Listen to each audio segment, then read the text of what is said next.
Hello there. Hola. Hi, my name is David Duffet, and I'm here to talk to you about GUIs, because Elastix is a GUI-based asterisk distribution, but also about the power of the asterisk command line as well. I'd like this presentation to be fun. I'd like you to join in and to ask questions when you want to ask questions. We have a brief agenda here. We're going to talk about the relationship between Elastix and asterisk, just in case you didn't know that. A brief history of the asterisk-based distribution. We'll talk about Elastix, and we'll cover things like the mechanics of Elastix, the files that you should edit, the files that you shouldn't edit, that kind of stuff. And we'll do a little bit of hardware configuration as well. We'll talk about that. But last year in ElastixWorld, I'd uncovered some very special research that told us people learn more when they wear a moustache. And what we did was we gave everybody a moustache so that they could learn more.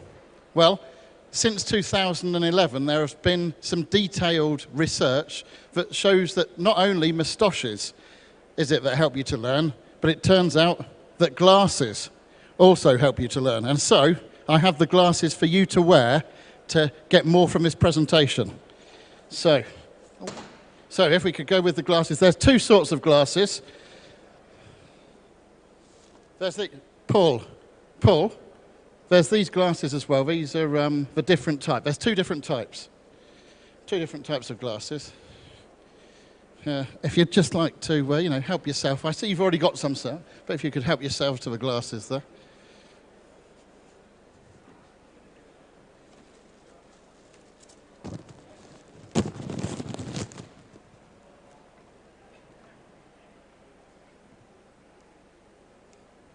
So open the box up and help yourself to some glasses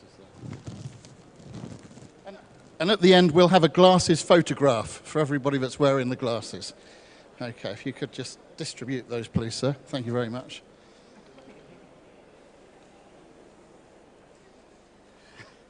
Looking good already, Paul. And Edgar. Looking good. Okay, so we got to a part where the glasses help you learn. So do wear your glasses. In fact, I should be wearing some myself. I'll get a pair in a minute. I need the other ones, the red ones myself. They help me learn. Okay, I can see people are rising to the challenge here and wearing their glasses. That's what I like. In Mexico, we were all wearing moustaches. You guys get to wear the glasses.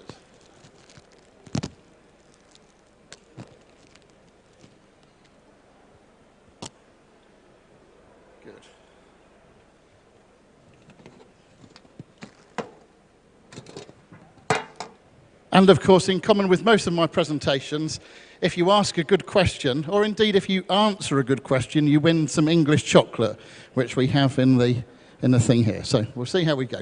Okay, so back to the serious business of the Elastix distribution. So if you are going to have a distribution, obviously below that distribution or framework, you need a GUI, because that's the whole point of a distribution, is to put a GUI on top of asterisk to make it a little bit easier to configure, rather than going through all the individual configuration files like sip.conf and extensions.conf, voicemail.conf, all that kind of stuff. I'm just smiling, seeing people adjusting their glasses to see if they can actually see the presentation through it. Okay, beneath the GUI, we've got the communications engine, which of course in our case is asterisk. We've also got channel drivers and the kernel driver and the operating system as well. And as I explained this morning, these are the components that go to make up Elastix. And yeah, we saw that this morning. So what Elastix does is it gives us a great framework in which asterisk is controlled through a GUI. And the job of a GUI is to make our lives a little bit simpler. Oh, okay. There's somebody called Randy saying hello. That's Randy from VUC. Okay, go away, Randy. In the nicest possible way. So a brief history of the asterisk-based distribution. Of course, you probably know that asterisk came out back in 1999. And before too long, somebody had come up with a GUI for it, which was called AMP, the Asterisk Management Portal. So this is going back a long time. This is 2002, 2003, 2004. And there was a guy called Andrew Gillis. And what Andrew Gillis did, he thought, wouldn't it be a great idea if instead of people having to build a Linux box, then install Asterisk, then install the Apache web server, then install a GUI, he thought, why don't I put all of this in one place? So what he did was, he created this thing called Asterisk at Home. And that was pretty much the very first Asterisk-based distribution. In other words, it came in the form of an ISO, just like you get Elastics, where you could put the ISO into your machine, it wiped the hard disk, it installed Linux, it installed Apache, it installed Asterisk, it installed FreePBX, and so on. Of course, other distros have been and gone. We've had other distros. I could mention a distribution, and you can go like this if it's a good one, or like that if it's a bad one. Okay, so I'll start off with Trixbox. No, Trixbox. So Trixbox has sort of come along and disappeared. There was Druid, which Druid was all right, but it didn't really last. The one that has lasted, the most popular distribution in the world today, is, of course, Elastics by Palo Santo Solutions. And there's also one called PBX in a Flash, slightly different thing, but not as popular as our friends Elastics. Okay, so the great thing, and this is the amazing thing about Elastics, is it's a world-class open source PBX or open source unified communications system if you're opening it up and using the fax and the instant messaging and all the other stuff that it provides. And it's GUI-driven, but unlike anybody else's GUI-driven system, it's not closed, it's open, and so you can get onto the command line. And can anybody name me an advantage of getting onto the command line? Can anybody think of a great advantage for command line access? I've got some English chocolate here to give away. Are we going to have to sit here all afternoon?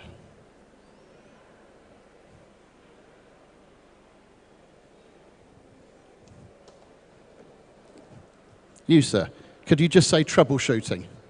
Troubleshoot, oh, well done. Okay, excellent. Chocolate for you. Troubleshooting is one of the great advantages of being able to get onto the command line. Because once you're on the command line, you know, when you're looking through the GUI, you can't really tell whether a SIP phone is registered or not. But once you're on the command line, you can do a SIP show peers, and you can see whether the IP address has cropped up. So there are various advantages to the command line, and we'll be talking about those in a moment. So, what about these command lines? Actually, there's two command lines. Yes, an Elastics box comes free with two command lines, two for the price of one. The two command lines are the Linux command line. So that's the way we talk to the box generally, and we can ask it questions. We could go in, for instance, through the Linux command line, we could ask it if the email that should have been sent when the guy left a voicemail has been sent. We can go and look in the mail log through the command line. We can tail the mail log file, for example, can't we? So we can do work there. And the way you tell that you're on the Linux command line is that you see a prompt like that, either with the hash or, of course, with the dollar, depending on how you're logged onto the machine. You'll see a dollar or a hash on the machine. So that's number one command line. The second command line is, of course, the asterisk command line. That's the one we're very interested in, asterisk being the communications engine of Elastics. And the way we know we're on that one is we see star CLI. Just here, star CLI. So once we get onto the asterisk command line, we can invoke all sorts of help from the command line. We can type help, and asterisk will come back and tell us what commands there are available. And we can get individual information about the commands. So for instance, if I wanted to stop an asterisk system, I could go core stop now. If I didn't know what core stop now does, I can go help core stop now. So you Linux guys, what does that remind you of in the Linux world? There's a thing in Linux, you type it in, don't you? If you don't know what the command ls does, you type something and then ls. What would that be? It would be man, wouldn't it? It would be man, sir. Well done, young man, for answering the question man. That must deserve a little bit of, go on, a little bit of chocolate for you. Go on. Oh, they're very special, these English chocolates. Very special. Much better than American chocolates. Okay, so yes, we've got like the equivalent of the Linux man built inside asterisk with help, and then the name of the command that you want to invoke. Now, it's a common mistake for people who start working with asterisk and elastics to get mixed up between the Linux command line and the asterisk command line. So they start typing ls on the asterisk command line, and they start typing sip show peers on the Linux command line. They don't know where they are. You can, in fact, do both if you know how. So let's think about the work that the wonderful GUI that's inside Elastics saves us. And let's just go through the simple task of adding an extension through the Elastics GUI. It's a very simple task, isn't it? We go to the PBX tab, we go to extensions, and it already says, would you like to create a new extension? And we say, yes, please, and then we fill in a very few details. We can get away with the extension number and the password as a minimum, okay? So that's the GUI way of doing things, and what it's taking us away from is the pain of doing it in the configuration files. Because if we try to do exactly the same thing in the configuration files, first of all, we'd have to go into sip.conf. And in sip.conf, we'd have to create the profile for the sip endpoint to join to. So whether it's a sip trunk, or in this case, a sip extension, we'd have to create that sip profile. But behind the scenes, the GUI is doing more than that, isn't it? It's not just creating the sip.conf entry, it's also creating the voicemail entry, because you've got the voicemail parameters down near the bottom of the GUI. Not only is it doing that, but it's going into extensions.conf, and inside the from internal context, it's actually adding what's needed in order to dial that extension a bit later on. So it's actually doing the work in 3 different configuration files all at once. So you begin to see the power of a GUI-based solution. And just in case you were wondering what the entries in those configuration files would look like, I've lovingly prepared an example for you. Now, actually, the GUI creates a much bigger SIP profile than that, so I've just done a reduced one so you can see the kind of stuff that would go in there.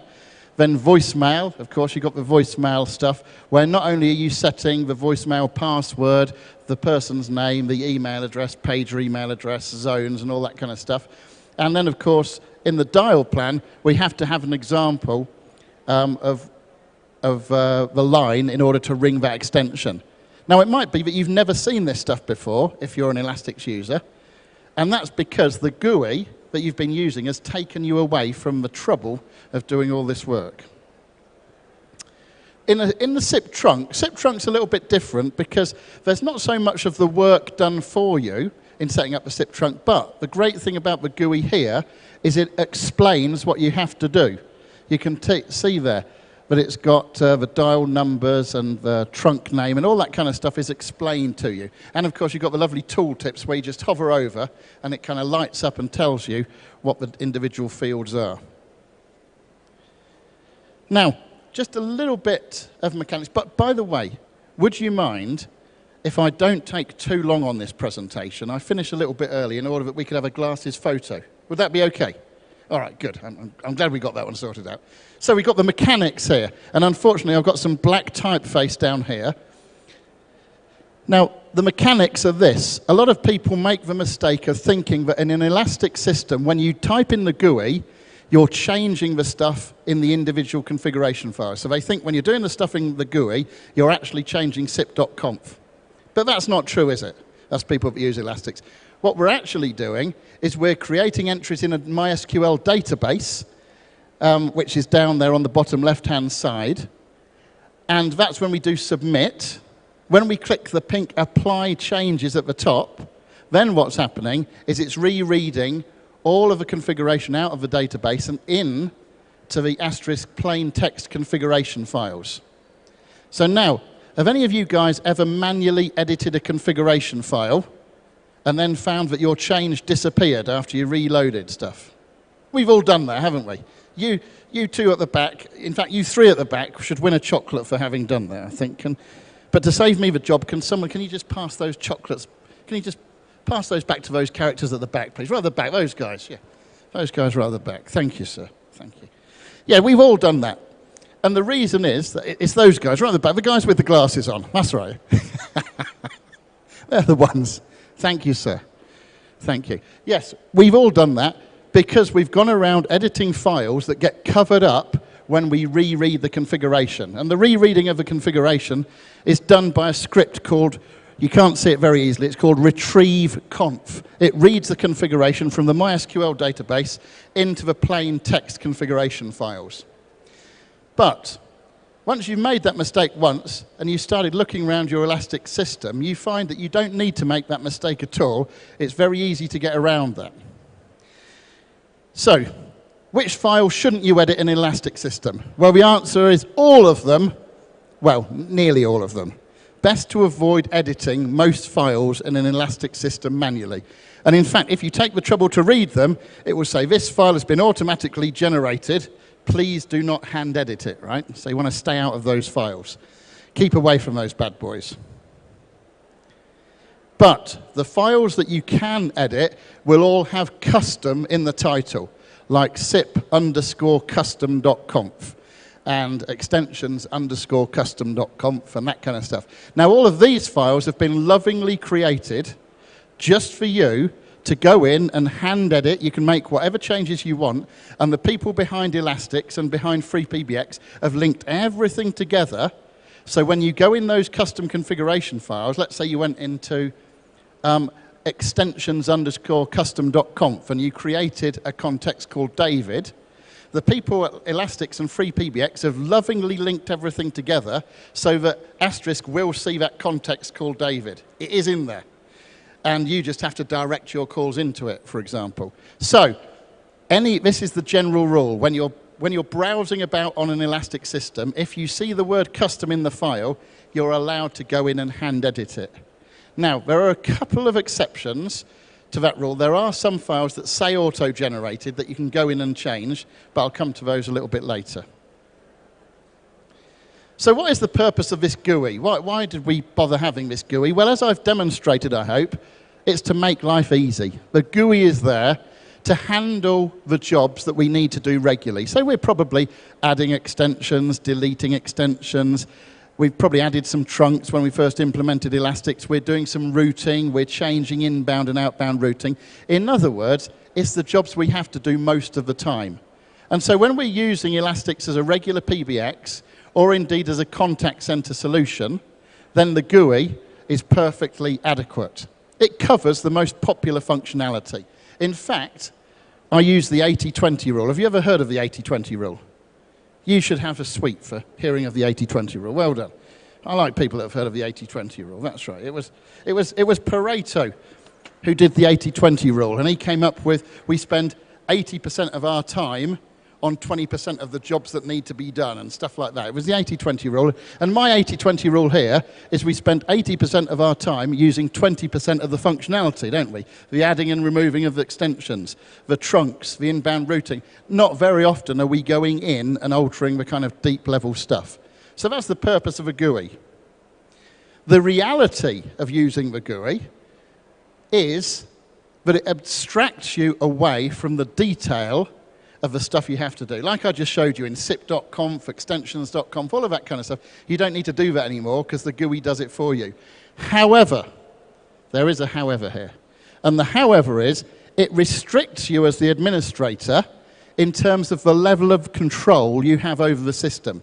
Because if it's not in the GUI, and you only know the GUI, you might not be able to use it. So it's always good to get onto the command line. And that's the great thing about Elastix, like I told you. It's a world-class system, but it allows you onto the command line.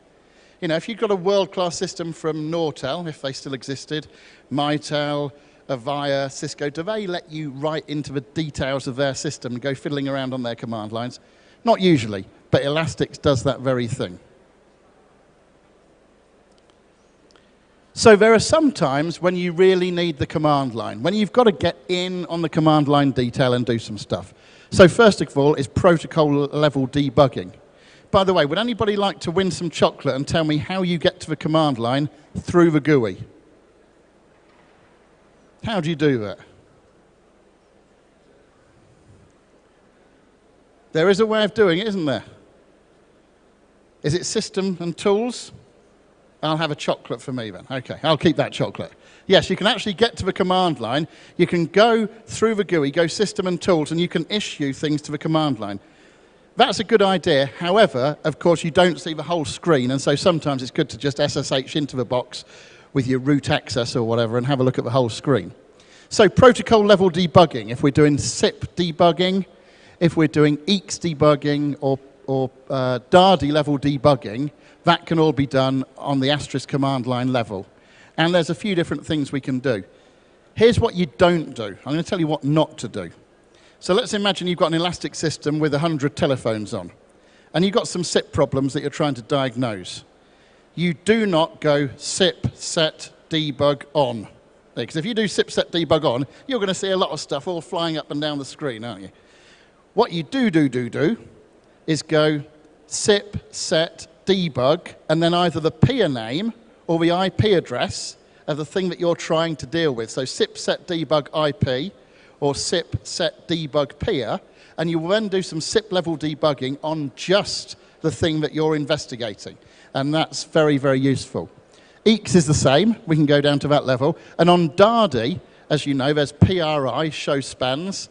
And if you've got 4 spans and you're particularly interested in number 4, you can go PRI, show span 4, and get all of the information about PRI span 4. By the way, that also works for BRIs. So if you're doing BRIs, you can still go PRI, show span 4, and it will show your 4th BRI.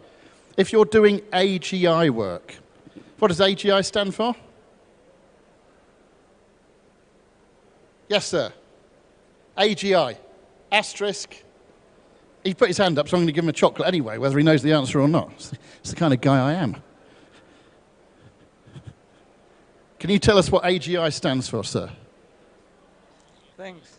He said thanks. It's asterisk gateway interface, isn't it? The AGI is the asterisk gateway interface. That's the one. So if you're doing AGI work, you'll probably want to go into extensionscustom.conf, and once you're in extensionscustom.conf, you'll probably write a context that takes a phone call and then gives it over to some AGI script, whether it's a Perl script or a PHP or whatever it might be. And as the example I used earlier, checking whether your email has been sent. As you know, every Elastic system, totally free of charge, will send an email to the user when they've received a voicemail. And you can choose whether the voicemail is attached as a WAV file or not. Now, very often, because of the way this is done through SendMail or Postfix, very often those emails don't get there, and people complain. And they say, I haven't received my email. And of course, we all know, as administrators, we know that that email's been sent, and it's probably their spam filter. But just to prove it, you can go right down into var log, then look for a file called mail log, and in mail log, if you tail it and look at the end of it, you'll see that that email got sent very recently.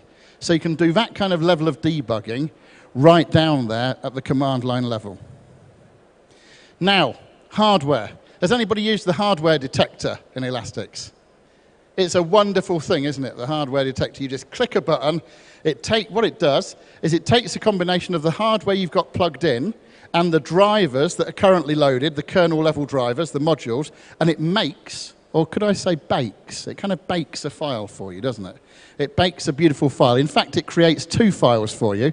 One is called etc.dardi-system.conf. That's got the kernel level driver stuff in. And one is called etc.dardi.conf. Now, here are 2 examples of automatically generated files which you can and might need to hand edit. And I'll tell you why. Because what happens is behind the scenes, I'm just going to go on to the next slide for a minute. Behind the scenes, the hardware detector is actually using a script called dardi-genconf, which was contributed to the community by Zorcon back in 2006.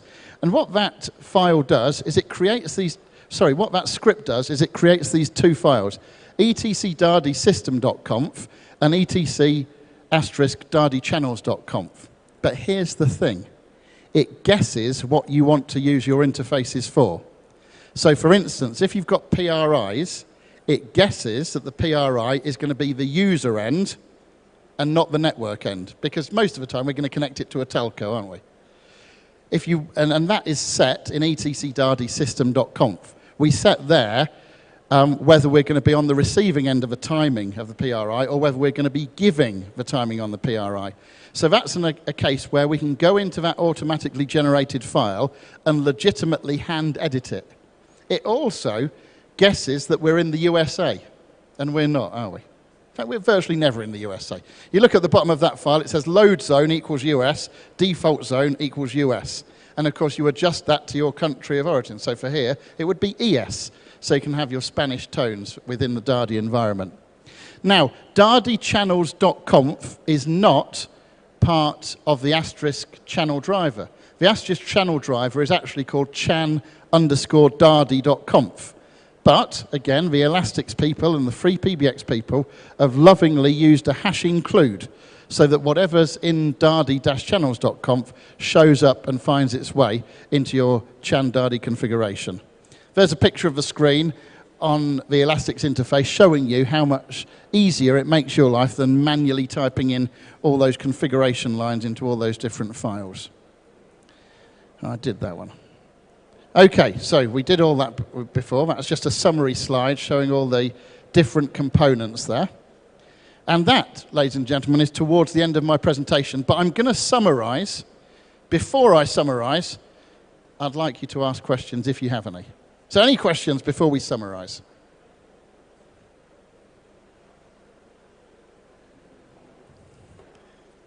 Is this a no-question situation?